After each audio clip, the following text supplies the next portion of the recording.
వారానికి ఒక రోజు ఉపవాసం ఉంటే ఎక్కువ కాలం బతుకుతారంట. చాలా మంది పండుగ రోజుల్లో, పర్వదినాలలో ఉపవాసం చేస్తూ ఉంటారు.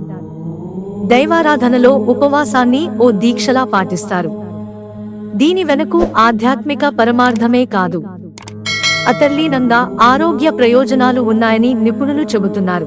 ఉపవాసం పర్వదినాల్లోనే కాకుండా వారానికి ఒక రోజు దీన్ని పాటిస్తే ఆరోగ్యానికి ఎంతో మేలు జరుగుతుందని చెబుతుంటారు.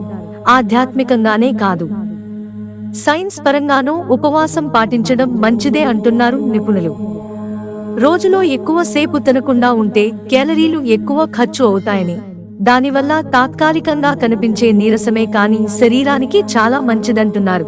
హిందూ ధర్మంలో ఎక్కువ మంది పాటించే ఉపవాసం చేయడం వల్ల ఎన్నో ప్రయోజనాలు ఉన్నాయని పలు పరిశోధనలు చెబుతున్నాయి.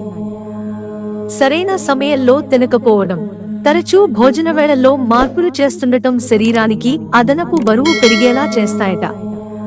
దీనికి వ్యతిరేకంగా రోజులో 18 గంటల పాటు తినకుండా ఉండటమనేది జీవక్రియలో మార్పులు తీసుకొస్తుందని వెల్లడించారు.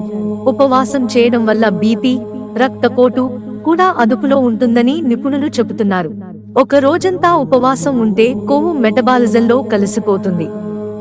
అలా శరీర బరువు తగ్గిపోతుంది. అంతేకాకుండా జీవకణాల ఆరోగ్యం మెరుగై అదనపు ఆరోగ్యం వస్తుంది. ఎక్కువ కాలం బతకాలంటే అప్పుడప్పుడు ఉపవాసం చేయాలని పరిశోధనలు చెబుతున్నాయి. మన పెద్దలు కూడా దీనిని దృష్టిలో పెట్టుకుని ఉపవాసం అనే కాన్సెప్ట్ పెట్టినట్లు భావిస్తున్నారు. అయితే ఈ ఉపవాసమనేది వైద్యుల సూచన మేరకు పాటించడం శ్రేయస్కరం.